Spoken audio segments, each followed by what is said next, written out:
Salut la team pelote, j'espère que tout le monde va bien. Aujourd'hui, une vidéo pour que je vous montre comment réaliser ce top format poncho, la grande tendance de l'été. Donc là, c'est une version un peu raccourcie, très jolie, qu'on peut porter avec un jean, avec un short, au-dessus d'un maillot de bain, enfin un peu comme on veut. Il est super tendance, il est très joli et surtout très facile à réaliser. Donc si vous êtes débutant, c'est un projet idéal.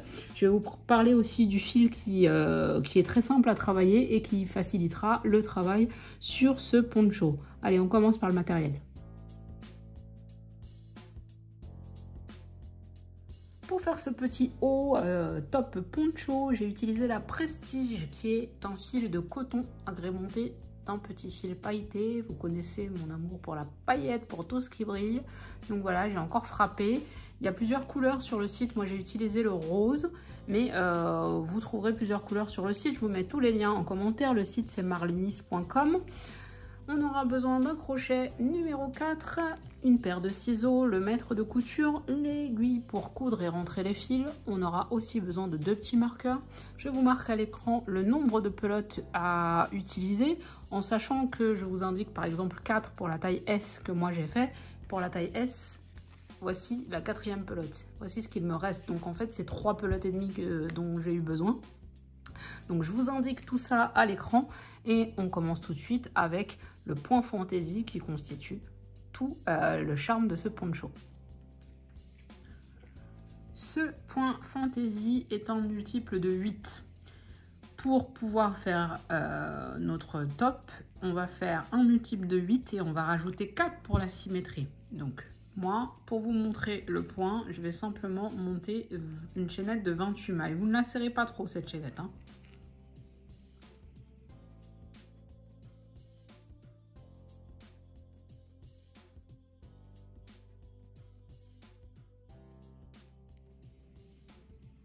Mailles.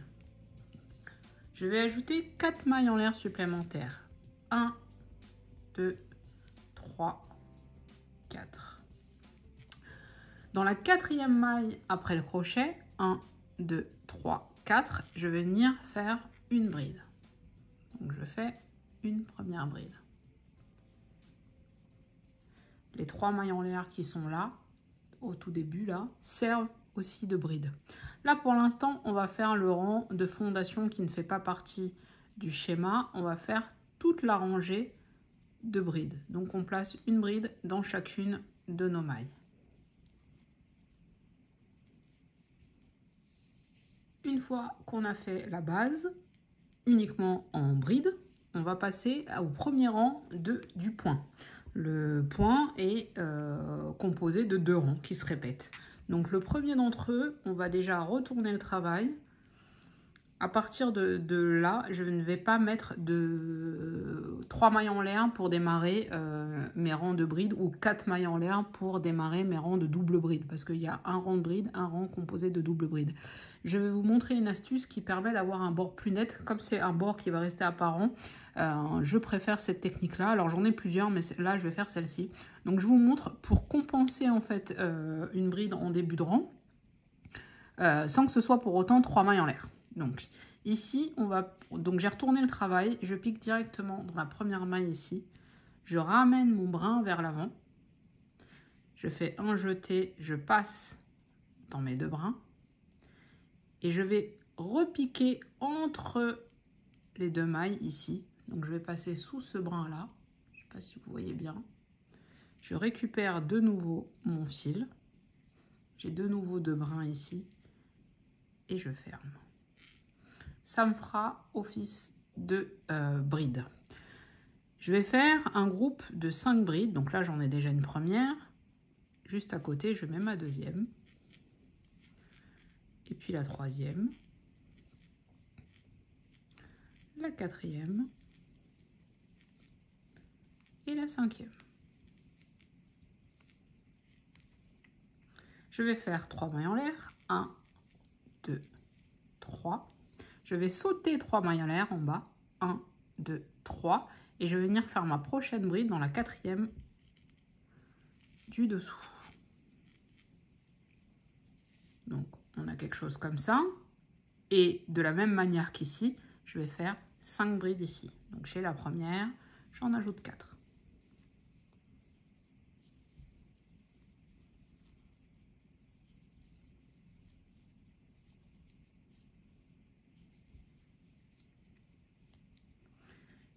J'ai mon groupe de 5 brides, je fais de nouveau 3 mailles en l'air. 1, 2, 3. Je saute 3 mailles en bas. 1, 2, 3. Je vais dans la 4e maille ici et je replace une bride, 2 brides, 3 brides, 4 et 5. 3 mailles en l'air. 1, 2, 3. Je saute mes 3 brides, mes 3 mailles. 1, 2, 3. Dans la 4e, je viens placer une bride et je vais en faire 5. Et moi, j'arrive au bout de mon rang d'échantillon. Tous les rangs commencent et finissent de la même façon, d'où l'intérêt de faire un multiple de 8 plus 4 pour la symétrie.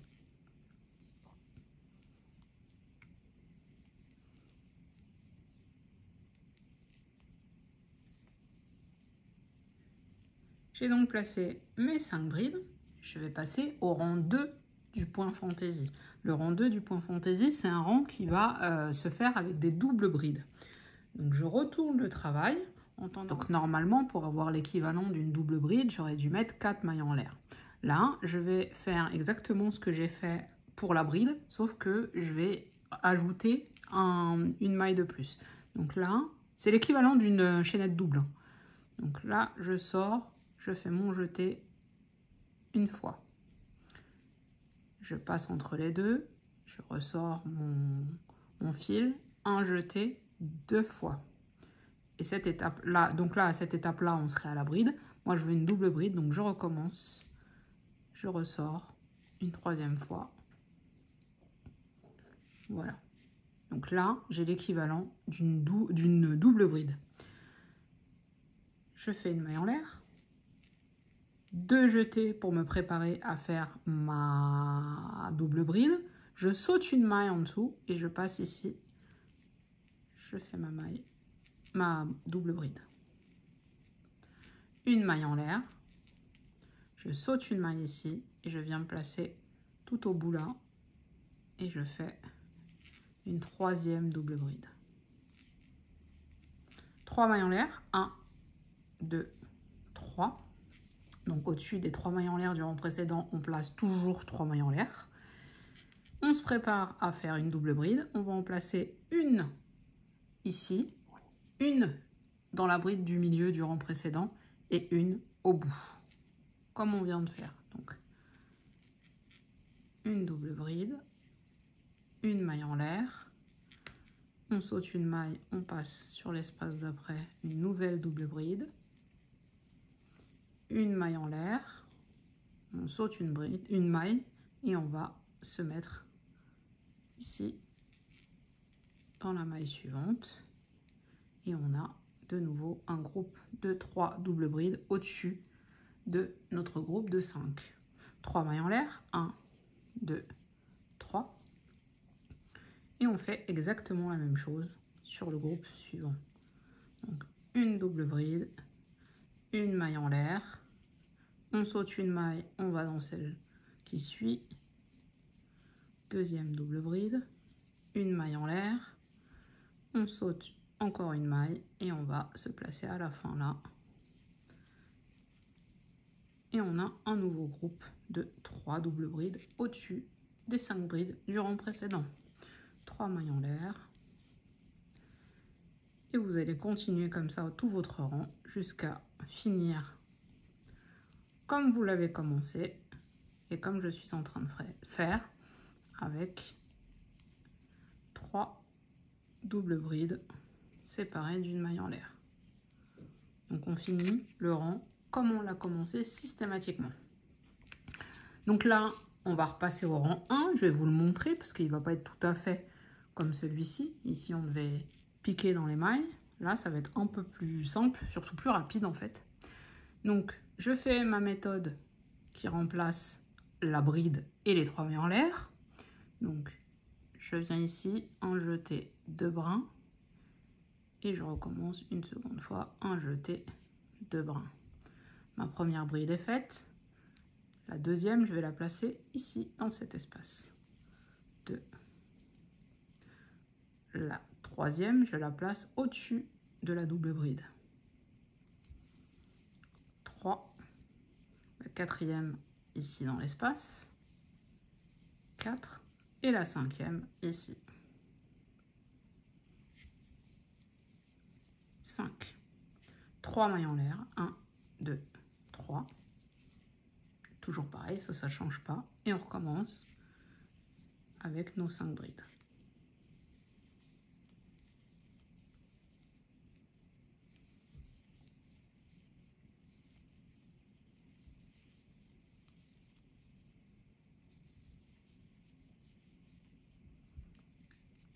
Qui sont donc placés comme ça. Tous les rangs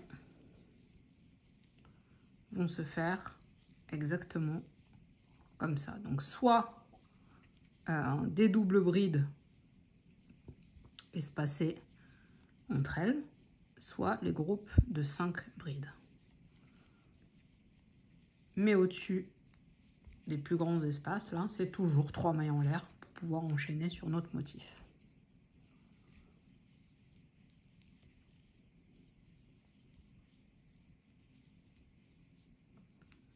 3, 4. Et ici, la maille d'au-dessus, donc des fois elle tourne un petit peu, il faut aller la chercher. Hop. On a donc ainsi notre schéma qui commence à se former. Donc des groupes de 5 brides séparés à chaque fois par 3 mailles en l'air. Et quand on est sur les groupes de double bride, on fait une double bride, une maille en l'air, une double bride, et à chaque fois on saute en fait le nombre de mailles en l'air équivalentes en dessous. Je vous montre une dernière fois comment refaire un démarrage imitant la double bride. On passe de cette manière une fois, un jeté, on passe dans les 2 brins. Une deuxième fois, un jeté, 2 brins. Une troisième fois, un jeté, 2 brins. Vous avez ainsi l'équivalent d'une double bride, une maille en l'air, et vous êtes prêt pour réenchaîner votre point fantaisie. Donc, on va faire comme ça. Vous allez faire comme ça. Autant de rangs que vous le souhaitez. Moi, je vous mets à l'écran le nombre de centimètres qui correspond au design que je vous ai présenté. Et on se retrouvera pour faire l'encolure. Alors, quand vous faites votre hauteur, vous vous arrêterez à un rang, une fois que vous avez fait un rang de bride. Parce que l'encolure va se faire sur le rang de double bride. Donc, vous faites la hauteur que vous souhaitez. Vous suivez ou non mes indications. Mais en tout cas, votre dernier rang, avant qu'on se retrouve, c'est un rang de bride. Donc, vous faites votre hauteur et on se retrouve pour l'encolure. J'ai fini ma première partie. J'ai mis des marqueurs de manière à isoler en fait l'encolure, parce que nous allons faire l'encolure là. Donc, vous voyez, on a les groupes de 5 ici. On va en isoler selon la taille, et je vous indique ça à l'écran, entre 4 et 8 groupes comme ça de 5 brides. Et donc, j'ai mis mes marqueurs de chaque côté. Là, je suis sur la taille S, donc j'ai isolé 4 groupes au centre. Donc là, ce qui va se passer, c'est que je vais repartir avec mes doubles brides. Je vais m'arrêter là. Ici, je vais faire que des mailles en l'air, donc je vais en faire autant que ce que j'en ai isolé ici. Ne vous inquiétez pas, je vous explique, je vous les note, je vous les compte et tout sera écrit. Et on reprend donc ici, juste après le marqueur, en double bride. Voilà, donc ici, je vous explique un peu le calcul. Ici, donc, on a isolé 8, 16, 24, 32, plus 3 ici, on a isolé 35 mailles. 8, 16, 24, 32 et les 3 mailles en l'air ici, 35 mailles. Donc quand je vais arriver ici, je vais faire 35 mailles en l'air pour venir ici. Je vous fais les calculs pour les autres mailles isolées, les autres encolures, ne vous inquiétez pas, mais ici ce sera 32. En tout cas là, on fait demi-tour, on revient jusqu'ici et on se retrouve, on va faire la chaînette ensemble et venir nous raccrocher de l'autre côté.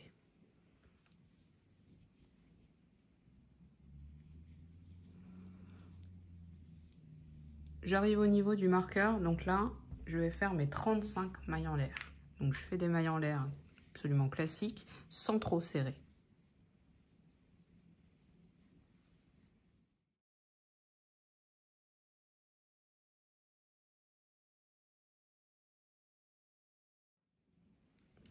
J'ai fait mes 35 mailles en l'air, je reprends de l'autre côté, et donc juste après mon marqueur, ici, je vais reprendre mon rang tout à fait normalement et je vais mettre ma première double bride.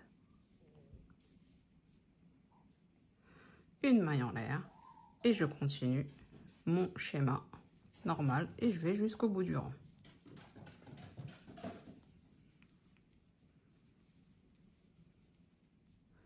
Mon encolure est maintenant formée. On va revenir ici, on continue à suivre la logique du point. Hein. Donc là, on revient en bride et on se retrouve quand on sera ici comme ça. Je vous montre comment appréhender la chaînette. On suivra tout simplement la logique du point. Hein. Il n'y a pas de souci là-dessus, mais je vous ferai les répétitions comme ça, vous vous sentirez moins perdu et on repartira ici de façon classique et après ce sera reparti pour la deuxième partie. Ça fait beaucoup de parties dans ma phrase là, hein, pour la seconde partie de ce top. Donc hop, on se retrouve quand on est ici. Allez, on est sur la chaînette. Ici, groupe de 5 brides. Donc classique, 1, 2, 3 mailles en l'air. On saute ici sur la bride, sur les mailles en l'air. On saute 3 mailles en l'air. 1, 2, 3. Et on vient piquer dans la quatrième.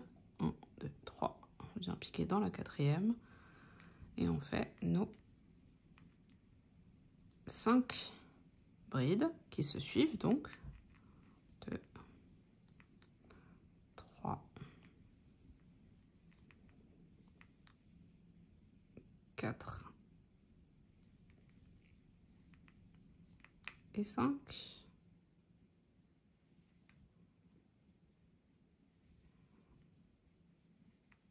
Trois mailles en l'air. 1, 2, 3. On saute 3 mailles ici. 1, 2, 3. On vient piquer dans la quatrième. Et on fait nos 5 brides.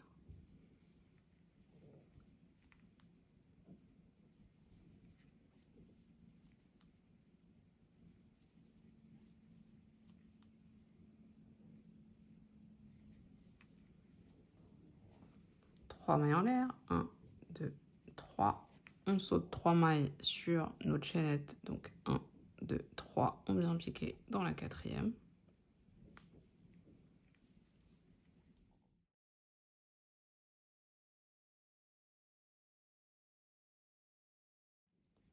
Un, 2, 3, on saute nos 3 brides en bas, nos 3 mailles en bas, je vais y arriver, 1, 2, 3, et on pique dans la quatrième.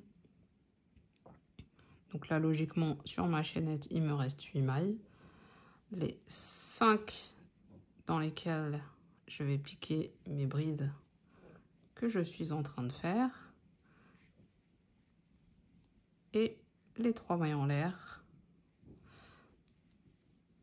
que je vais faire à la fin avant de revenir à mon point initial. 1, 2, 3. Parfait. Donc 1, 2, 3. Et là, j'arrive au-dessus de mon groupe de 3 doubles brides. Et je vais y mettre mes 5 brides. J'ai ainsi fermé l'encolure. Je vais vous montrer. là, à ce moment-là, on est là. Vous allez pouvoir enlever les marqueurs. Et on va continuer comme ça. Reprendre notre point de façon tout à fait classique. Nos allers-retours. Et vous allez faire autant de répétitions que vous avez fait de ce côté-là. Et bien sûr, ça finira par un rang de bride. Donc, on fait tout ça. On va jusqu'en bas. On compte bien de façon à avoir la même hauteur d'un côté comme de l'autre. On finit par un rang de bride et on se retrouve. Je suis en train de faire le dernier rang qui est tout en bride. Donc comme notre rang de départ. Et je réalise que je ne vous ai pas montré comment faire quand on arrive au-dessus des mailles en l'air. Donc quand on est au-dessus des 3 mailles en l'air comme ça, on ne va pas piquer dans le grand espace ici, mais on va bien prendre maille par maille. Donc on va bien faire 3 brides dans chacune des 3 mailles en l'air pour avoir quelque chose de vraiment symétrique à ce qu'on a de l'autre côté. Donc 1, 2 et 3. On pique vraiment dans la maille pour que ce soit vraiment comme on a de l'autre côté. Donc là, j'ai déjà avancé ici. Sinon, ça n'aurait pas le même effet si on allait dans le trou. Donc, j'avais oublié de vous préciser ça. Là, on va jusqu'à la fin du rang et on se retrouve pour pouvoir fermer sur les côtés. Dernière maille. J'ai fini. Je repasse dans ma maille pour faire le nœud. Je vais venir couper le fil. Et là, on a terminé avec le corps. On va venir fermer sur les côtés. Et alors moi, mon point de repère, parce que on parle d'une forme un peu poncho, donc fermer pour que ce soit plus pratique, mais pas trop non plus. Moi, mon point de repère, ça va être les bandes de bride. Donc sur celui-ci, sur la taille S, moi je vais fermer au niveau de la 3e bande. Donc ça va être cousu. Je vais coudre à l'aiguille. Je peux vous montrer comment je couds, mais vous ferez comme vous voulez en termes de couture. Vous pouvez le faire au crochet aussi en maille serrée ou en maille coulée. Moi, je vais prendre ça en repère. Vous prenez les repères que vous souhaitez. Voilà, ça va dépendre de comment ça va être porté, parce que forcément, en le faisant très très bas comme ça laisse une grande ouverture ici. Et ça nécessite de toute façon de porter quelque chose en dessous, je pense. Après, on fait ce qu'on veut. Mais ici, quand on lève les bras, etc., on voit tout. Donc, ça dépend aussi de la façon dont on veut que ce soit porté. Donc, pour la couture à l'aiguille, on prend une aiguille qui ne soit pas trop pointue, ce qu'on appelle une aiguille à laine.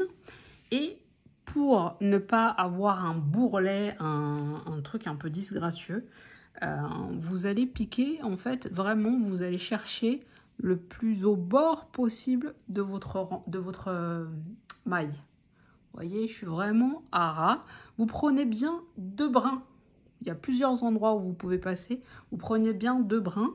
Si jamais vous en prenez un, regardez, ça va vite tirer. Alors, sur une pièce oversize comme ça, c'est pas très grave, il y a peu de chances que ça tire, mais quand vous êtes sur un ouvrage plus serré, plus près du corps, si vous prenez qu'un seul brin, vous avez un effet de tension comme ça qui va déformer votre ouvrage. Donc pour coudre à l'aiguille, vous passez comme ça. Alors moi je passe dans un sens et puis je repars dans l'autre comme ça, je fais zigzag en fait, voilà, de droite à gauche.